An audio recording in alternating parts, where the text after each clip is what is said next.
Peace and love, creatives. It's Sketchbox time. And our featured artist, let's zoom a little out.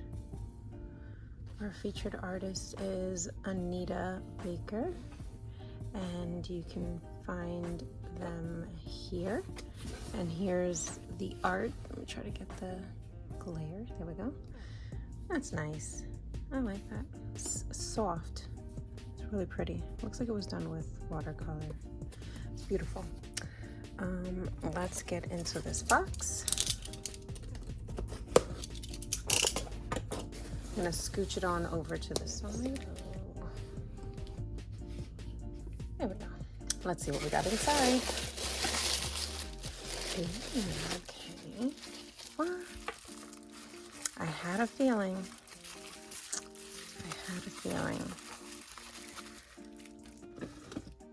Soft pastels are like charcoal for me, so I just knew it was coming because we haven't had a box like this in a while, and I just had a feeling. So we get a extra soft pan pastel in bright yellow green, and this is to apply the soft pastel.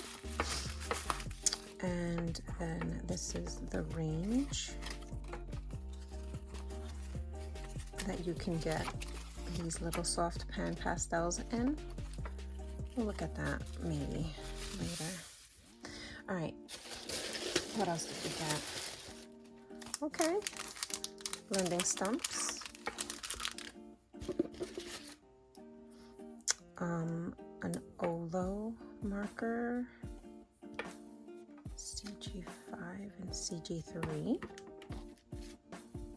a Faber-Castell 4H pencil, and a Copic marker in YG06 and in YG03. Okay.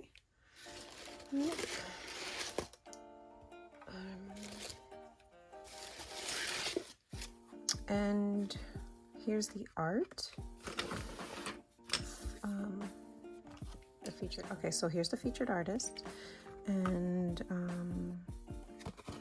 right, Carter McGuire. All right, and ooh, wow, we got some paper, and I feel like no, it's a 4x6, but we got Bristol paper, heavyweight, smooth, bright white, and smooth texture. And it's definitely smooth. Oh, this is gonna be fun.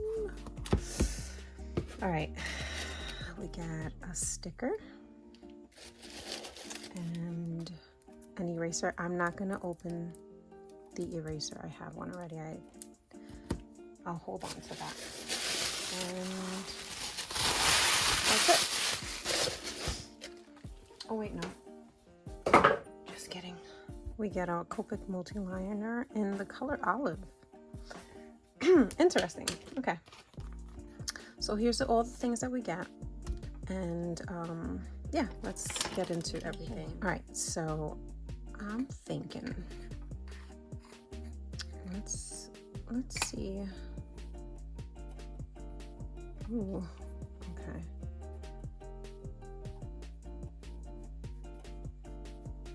And I'm thinking that a little bit goes a long way with these. I don't know if I want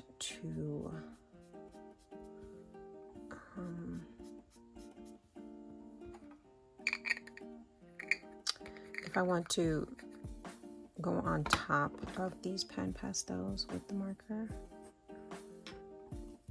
This was very scratchy. Yeah. Is that I don't know if I really care for 4H pencils, to be honest with you.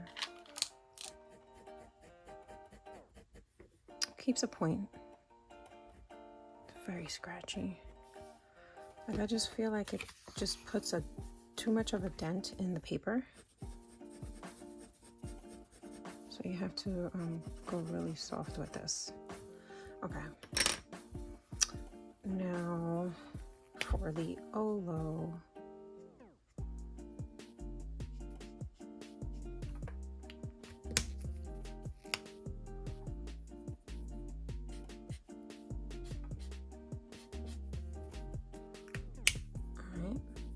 These smell pretty strong. They have a very strong odor. Let's see this. If you're not familiar with Copic sketch markers, one end is a brush tip, the other is a chisel, kind of like the Olo. But the only difference is the Olo has two different colors on them. The Sketch is just the same color with different nibs. And the Chow is like the little sister of the Copic sketch. So although you get the same chisel tip and brush tip, there's less ink in these. But my thing is, if they're refillable and you buy the Chow, it doesn't really make a difference because you can always add more ink. You know what I mean? So I guess it comes down to preference. If you want to hold your much thinner, rounder marker, or if you're better holding something shaped kind of oblong, you know? All right, and now the fine liner.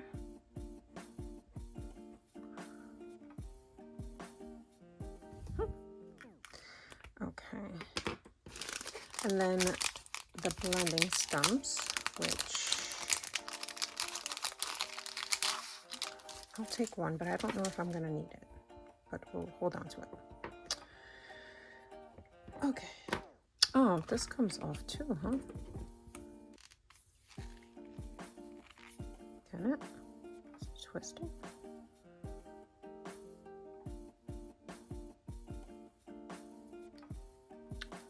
I guess you can twist it off to mix and match the colors that you want to be connected to each other. Okay.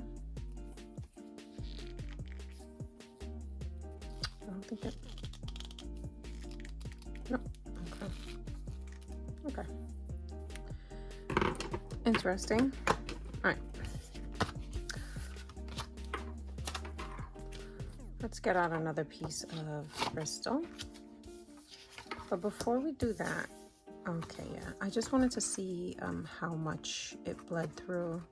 It bleeds through considerably, and if you notice, the grays on the other side are kind of a purple tint to it. So that's interesting. I think this can be a fun piece, so let's get right into it. I'm gonna bring you in a little bit more. Okay, so my first idea was kind of like to just get a feel for the products, so I decided to just do a pair from my head just to see what's going on. I put the pastel over the whole entire page, focusing on certain areas to make it a little bit brighter or not as, you know, bright of that color. I just went in layering the greens on top of each other and just trying to get color variations like that, because when you have alcohol markers, you can have color variations if you layer them properly. So that's what I was trying to do here. I liked the pastel a lot, so I kind of like made a shadowy look to it. And then I moved on to my next piece. My next piece, I rounded the edges of my page because I just wanted to. And it's just a simple drawing of a frog. And it's my little go-to for trying out things recently. The marker layering on this one wasn't as successful as the first one, where it's a little bit more patchy, but I don't mind the way it came out. I think it came out pretty good. I left my white areas white, so I didn't have to worry about a gel pen or anything because we didn't get a gel pen. And yeah, made a little bit of a pastel background in this one instead. And then I was done. Okay, so final thoughts on this box. The Copic multi-liner is pretty cool. You know, it's a liner and it works just like a liner should. The best part about this liner is if you outline your work and decide to put alcohol marker on top, your lines are not going to get ruined. so that's a plus. The Copic alcohol markers work as they should. You know what I mean? They are amazing. I love, you know, I love Copic markers. They're awesome. So they worked perfectly fine. The Olo markers, I like the brush tip. It was nice. I would probably never get these again, but if I did, I would rather have the brush tip than the chisel. And I'm going to show you. Sorry. I'm going to show you the difference between these two nibs because I feel like it's important. Okay. Let's get them both sideways. The Olo has a much fatter, rounder chisel nib, if that makes any sense.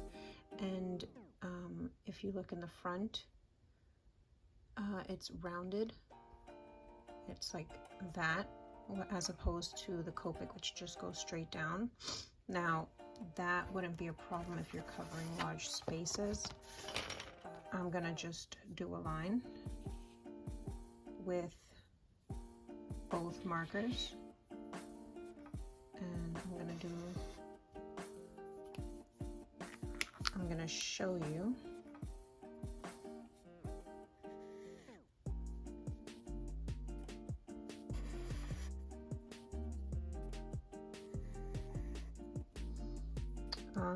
not only are the lines a little bit more consistent as far as the flow of alcohol, but I like the line variation that I get in the Copic. That just might be me being biased because I am.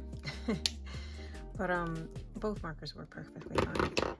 As far as the 4H pencil is concerned, I probably will never use this again. I think I'm 100% positive that 4H pencils are just not for me at the moment of filming this. I could change my mind and I can end up loving them later, but as far as they're concerned right now, they're too hard and scratchy for me. I don't like 4H pencils.